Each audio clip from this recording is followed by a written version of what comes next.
पहली नजर में इस तरह की हत्या क्या कहती है? अगर आप इस हत्या को देखेंगे, आप ये देखेंगे कि देखिए शुभेंदु अधिकारी के पिए की हत्या हो गई, तो पहली प्रतिक्रिया काम व्यक्ति की क्या रहेगी? नहीं, मेरी तो प्रतिक्रिया है कि अभिषेक बनर्जी से अभी तक एजेंसियों ने पूछताछ क्यों नहीं की।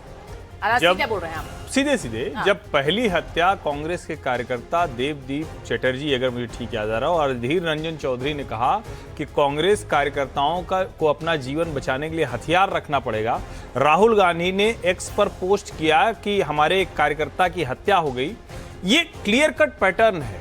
ये जो सरकार तुम्हारी सिस्टम हमारा डरा कर रखेंगे, और शायद उनको तो कल्पना नहीं रही होगी कि उस तरह से वो चुनाव हार जाए। ये तैयारी और बड़ी थी। वहां से जो रिपोर्टर लौट कर आए हैं वो कह रहे हैं कि लोग कह रहे थे कि इतनी बड़ी तैयारी है कि लोगों को छोड़ेंगे नहीं। हमने बीच में क्या देखा, घर में घुसकर तुम्हारी बहन बेटी के साथ दुष्कर्म कर देंगे, हत्या कर देंगे। मुझे लगता है कि हर हाल में अभिषेक बनर्जी से पूछताछ होनी चाहिए। और जब अर्जुन सिंह कह रहे हैं, शुभेंदु अधिकारी कह रहे हैं, तो जो चेन ऑफ इवेंट्स कहते हैं ना, और मोटिव किसका होगा? शुभेंदु का पीए, ऐसा पीए जो बहुत विश्वस्त था, जो तृणमूल के समय से था। ये भी ध्यान रखिए, ये तृणमूल कांग्रेस के समय से है, ये कोई भाजपा का कोई कार्यकर्ता नहीं था। ये टीएमसी के समय से, एयरफोर्स की नौकरी से शॉर्ट सर्विस के बाद शुभेंदु के साथ था। मुझे साफ दिखता है डर और भय की जो राजनीति है उसको करने की कोशिश है। देखिए, मैं एक बात जरा ये बता दूं सतीश जी, उन्होंने सीधे कह दिया कि अभिषेक बनर्जी से अभी तक पूछताछ क्यों नहीं हुई है। तो हर्षवर्धन जी से पूछिए ना कि क्यों नहीं पूछताछ हुई है। वहां पर इलेक्शन कमीशन की सरकार चल रही है, कोड ऑफ कंडक्ट चल रहा है। वहां पर डीजीपी इलेक्शन कमीशन ने बदला था, कुछ गिरफ्तारी कर लेते।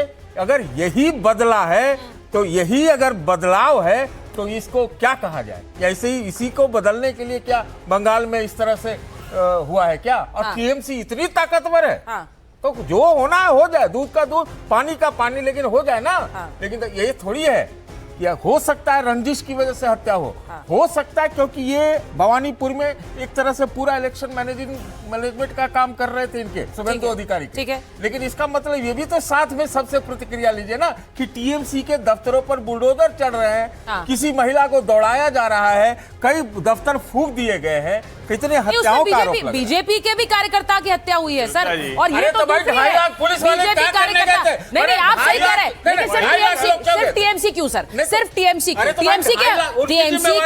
बिल्कुल है सर, लेकिन मेरा मतलब ये है टीएमसी के दफ्तर फूके जा रहे हैं, बीजेपी के कार्यकर्ताओं की तो हत्या कर दी जा रही है। बीजेपी वाले कह रहे हैं। एक गंभीर बात, ममता बनर्जी ने अगर पहले जिस तरह से आज समीक भट्टाचार्य और प्रधानमंत्री नरेंद्र मोदी ने कहा, ऐसे कहा होता तो कम्युनिस्टों की, कांग्रेसियों की और भाजपाइयों की हत्या नहीं होती। ये कोई भाजपा बनाम टीएमसी नहीं है, ठीक है, अगेंस्ट टीएमसी जो है उसकी हत्या हो रही। वो चाहे कांग्रेस का हो, चाहे, और जो पूछ रहे हैं कि 2,40,000 में, तो अद्भुत है। इतने वरिष्ठ पत्रकार होकर कह रहे हैं कि क्या हुआ, हिंसा नहीं हुई ना सर। जो हत्या 2021 के हिसाब से देखें तो आपको रोकना दिखा ना, शांतिपूर्ण चुनाव हुआ ना, लेकिन उसके बावजूद मुझे एक बड़ी खबर पर जाना है सर। जिस दौरान हम चंद्रनाथ रथ की हत्या की बात कर रहे हैं, पश्चिम बंगाल में चुनाव के बाद हिंसा थमने का नाम नहीं ले रही है। हावड़ा में बम से हमले के बाद तनाव फैला हुआ है, बम से हमले हुए हैं और इस हमले में 2 बीजेपी कार्यकर्ता घायल हो गए। शिवपुर के चौड़ा बस्ती में बमबाजी हुई है और बमबाजी के विरोध में थाने का घेराव किया गया है। बीजेपी का टीएमसी पर हमले का आरोप है। देखिए, बमबाजी हो गई है और वहां पर 2 बीजेपी के कार्यकर्ता घायल हो गए। अब लोगों ने वहां पर थाने को घेर लिया है। घटना के बाद भारी पुलिस बल तैनात है। ये तस्वीरें देखिए जरा, वहां पुलिस बल को तैनात करना पड़ा है। मैं अपने सहयोगी के पास जाऊंगी, मुझे बताया जा रहा है कि वहां से हमारे सहयोगी जुड़ेंगे, लेकिन मैं जरा बताऊं कि देखिए, भारी पुलिस बल तैनात कर दिया। कि हो क्या रहा है शाजिया जी? अब बहुत से लोग आपसे सवाल पूछेंगे कि भाई बीजेपी जीत गई है, लेकिन ये हो क्या रहा है? अब आप लोग आरोप लगा रहे हैं टीएमसी पर, वहां बमबाजी हो गई है। पहले चंद्रनाथ रथ की हत्या, उसके बाद अब वहां हावड़ा में बमबाजी। इसे रोकेंगे कैसे? लोग देख रहे हैं कि जो खौफ का साया लगातार बना रहा, जिसके चलते लोग डरते भी थे वोट देने से, जैसे ही उस खौफ को कम हटाकर बाकायदा भाजपा की एक स्पष्ट जीत होती है, तो ये पूछना चाह रही है ममता बनर्जी कि ये है जीत की कीमत, कि बंगाल को अब में सत्ता बनाए रखने के लिए क्या वो लाशें बिछाएंगी, क्या अपने राजनीतिक प्रतिद्वंदियों को खत्म करने के लिए टीएमसी की चुनावी रणनीति अब ये हो गई है। जब भी हम देखते हैं बंगाल में चुनाव खत्म होते हैं तो सिर्फ एक ममता का राज नहीं, उनकी दादागिरी और ममता के चलते मातम दिखाई देता पड़ रहा है। घर जल रहे हैं, कार्यकर्ता मारे जा रहे हैं, बाकायदा शुभेंदु अधिकारी के सबसे प्यारे सहयोगी को ऐसे दिन दहाड़े रात में मार दिया जाता है खुलेआम, और फिर पूछा जा रहा है कि क्या केंद्र सरकार कर रही है। मतलब ये सोचिए कैसे लोगों ने बर्दाश्त किया होगा इन जैसे गुंडों को, पूरी तरह से क्रिमिनल सिंडिकेट की तरह। लेकिन सबसे बड़ी बात, जब ममता दीदी आती है ना और कहती मैं हारी नहीं, इतनी बेशर्मी के साथ संविधान की तौहीन करते हुए जिस तरह से वो अपने कार्डर्स को उकसा रही हैं, वो ये कह रही कि मैं हारी नहीं, मैं यहीं बनी रहूंगी, बेशर्मों की तरह, निर्लजों की तरह। तो ये हिंट दे रही हैं, ये उकसा रही है और भड़का रही है। आपको लग रहा है ममता बनर्जी ने उकसाया ये बयान देकर कि मैं इस्तीफा नहीं दूंगी? बंगाल में मातम का माहौल करो।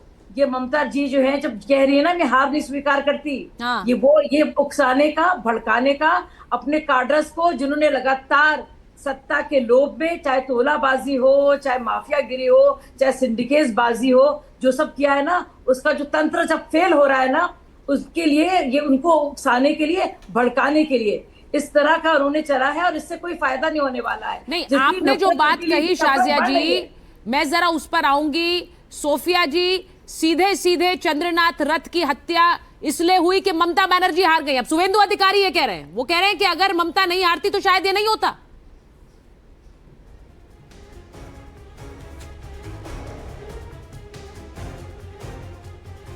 मैम अनम्यूट कर लीजिए। हाँ जी, नमस्कार, आदाब आप सभी को। देखिए, मैं समझ नहीं पा रही हूँ, अभी भी मुझे अचरज हो रहा है कि इन्होंने कौन सी बेशर्मी वाली गोली खाई है। अभी 2021 में या 2024 में पोस्ट पोल वायलेंस में पूरी तरीके से मीडिया, पूरी तरीके से भाजपा चिल्ला रही थी पोस्ट पोल वायलेंस हो रहा है। अभी जो वायलेंस हो रहा है, जबकि इनकी सरकार आ गई, वो भी बहुमत के साथ आ गई, अभी डबल इंजन की सरकार है, केंद्रीय बल इनके हाथ में है, अमित शाह इनके हैं, चुनाव आयोग इनका है, ये सारी चीजें होने के बाद फिर भी ये टीएमसी कर रहे हैं। अब सोचिए ये लोग कितने लाचार हैं, कितने मजबूर हैं। देखिए, सबसे पहले तो मैं बताती हूँ, मुद्दे पर आती हूँ। ये जो वायलेंस हो रहा है ना, ये कोई मजबूरी नहीं है, और ये बदला भी नहीं लिया जा रहा है। ये एक्चुअली टीएमसी के जितने भी वर्कर्स हैं, कार्यकर्ता हैं, या जो समर्थक हैं, उनपे एक दबाव और प्रेशर बनाया जा रहा है।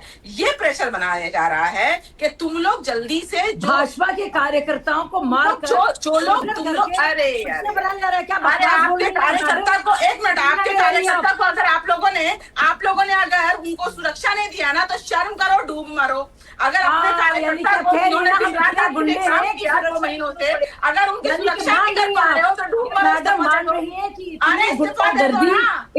इतनी कातिलाना सोच के ये लोग हैं। पश्चिम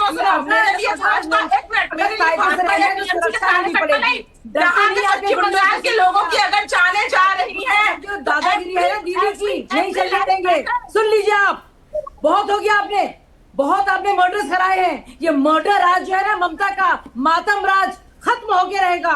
सुन लीजिए, आप इस तरह से आप नहीं कर सकती, लोगों को नहीं मरवा सकती। अब ये देखिए, मैं एक बार एक तस्वीर भी जो दिखा रही हूँ स्क्रीन पर अपने दर्शकों को बता दूं, जो बमबाजी हावड़ा में हुई है, उसके बाद वहां पर लोगों को अस्पताल ले जाया गया क्योंकि घायल हुए हैं, वहां थाने का घेराव कर लिया गया है। लेकिन सोफिया जी ने जो बात कही है, अब देखिए यहाँ फराज जी आप आ गए हैं, ईशान जी है, मैं एक बार ये बता दूं।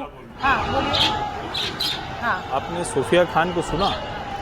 चुनाव के पहले जिन्होंने इनको सुना है वो यही बात करती थी, और आज उन्होंने कहा कि देखिए वो तो लाचार हो गई, आपकी सरकार है। उनको शायद अभी पता ही नहीं कि अभी भी मुख्यमंत्री ममता बनर्जी हैं, अभी भी लॉ एंड ऑर्डर, कानून व्यवस्था ममता बनर्जी के ही हाथ में। जो भी सामान्य राजनीतिक समझ रखता है कानून व्यवस्था की, प्रशासन जिस दिन तक नया मुख्यमंत्री पद की शपथ नहीं ली है शुभेंदु ने, ये तरीका है कि बंगाल में और कोई राज नहीं, और उसके आगे वो क्या करें, छोड़ दो, नहीं हो पा रहा है तो। आपने बरसों बरस जो किया, और जो कह रही अपने कार्यकर्ता को बचा नहीं पाई। पिछली बार भारतीय जनता पार्टी को शेल्टर होम बनाने पड़े थे, भाजपा कार्यकर्ता कार्यालय पर रह रहे थे, असम के धुबरी भाग के जाना पड़ा था, और उसके बाद इस तरह की बात। यही माहौल बनाने की कोशिश है, और बिल्कुल कानून के दायरे में इन सारे गुंडों को वो सबक सिखाना चाहिए कि प्रेसिडेंस बनना चाहिए, उदाहरण बनना चाहिए। नहीं, अब सोफिया जी ने एक और बात कही ईशान जी, वो कह रही है कि डूब मरो अगर तुम अपने कार्यकर्ताओं को बचा नहीं पा रहे। अब ये वो कह रही हैं बीजेपी से, क्योंकि बीजेपी सत्ता में आ गई। अब जब 21 में ये पोस्ट पोल वायलेंस हुआ, इतनी हत्याएं हुई, बलात्कार हुए, तो क्या टीएमसी ने उस समय की सरकार ने अपने कार्यकर्ताओं को बचाया और बाकियों को मरने के लिए छोड़ दिया? कांग्रेस के भी मारे गए।